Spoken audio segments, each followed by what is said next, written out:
Scientists do not always unite themselves in their recommendations to the makers of policy. This is only partly because of scientific disagreements. It is even more because the big issues so often go beyond the possibilities of exact scientific determination. As science of necessity becomes more involved with itself, so also of necessity it becomes more international. Climate change has been a tug-of-war issue for years. Back in October, the United Nations Intergovernmental Panel on Climate Change vehemently warned that we have just 12 years to implement their sustainable goals, or the Earth is doomed. They said we are looking at an unprecedented amount of carbon, at least in the last 800,000 years. Meanwhile, anyone questioning the science is throttled by totalitarian threats. Paul Dreesen, Senior Policy Analyst with Committee for a Constructive Tomorrow. CFACT, CFACT.org is the website. A climate change denying website is on the line with us. Paul, why should you not be in jail? I mean that as a serious question.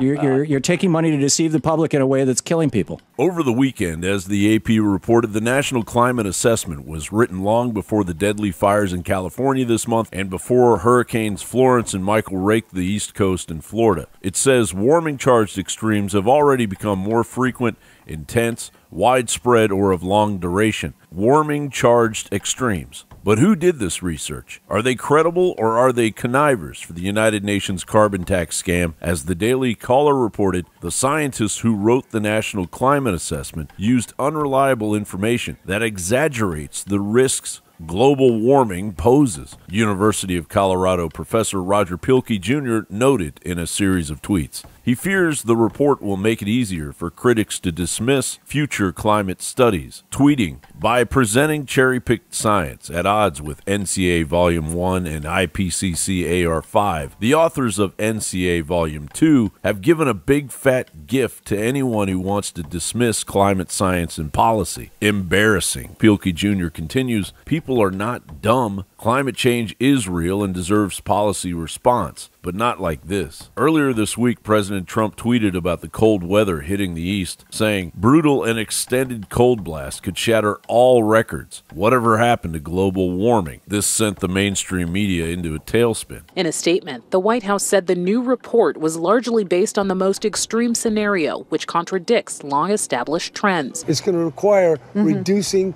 carbon emissions and eventually, sooner rather than later, to zero. And if we don't do that, you're going to see these fires not only continuing, but getting worse. But the president is echoing data that has been available to mainstream media throughout 2018. As Aaron Brown at Real Clear Markets discovered, the 2016 to 2018 big chill was composed of two little chills, the biggest 5-month drop ever, February to June 2016, and the fourth biggest, February to June 2017. A similar event from February to June 2018 would bring global average temperatures below the 1980s average. February 2018 was colder than February 1998. If someone is tempted to argue that the reason for recent record cooling periods is that global temperatures are getting more volatile, it's not true. The volatility of monthly global average temperatures since 2000 is only 2/3 what it was from 1880 to 1999. Add to that, evidence from NASA reveals that the Earth is entering a solar minimum, basically a low point in sunspot activity, and the growing possibility of what has been known as the Maunder minimum, which would drive temperatures below the average and could produce a mini ice age.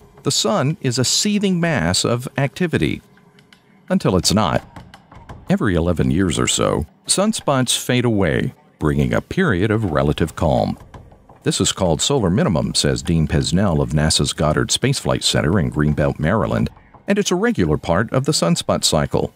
Pesnell says that during solar minimum, the sun's magnetic field weakens and provides less shielding from these cosmic rays. For eons of time before humans existed, there has been climate change. So climate change is normal. But the way the politics of this is set up is if it changes and gets hotter and drier, climate change. If it gets cooler and wetter, climate change. If there's no climate change at all, it's climate change. I see Chicken Little in this whole thing.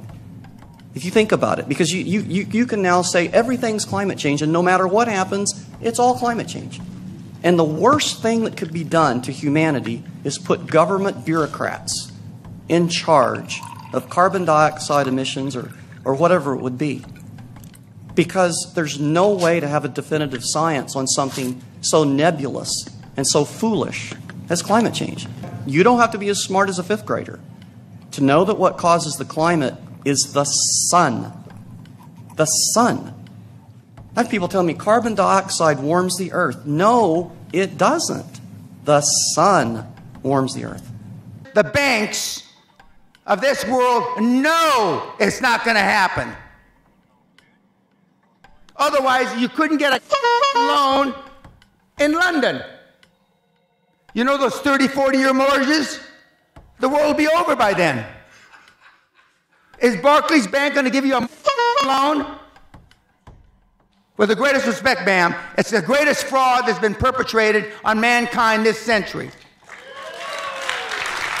Regrettably, the media still does not tell what's happening to the extent that they're still pushing the man-made global warming story.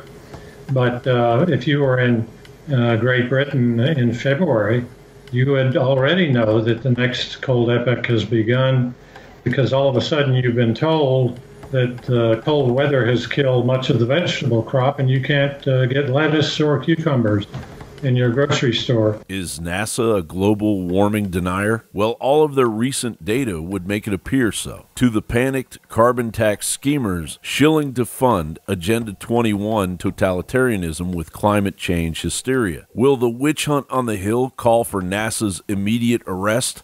John Bound reporting.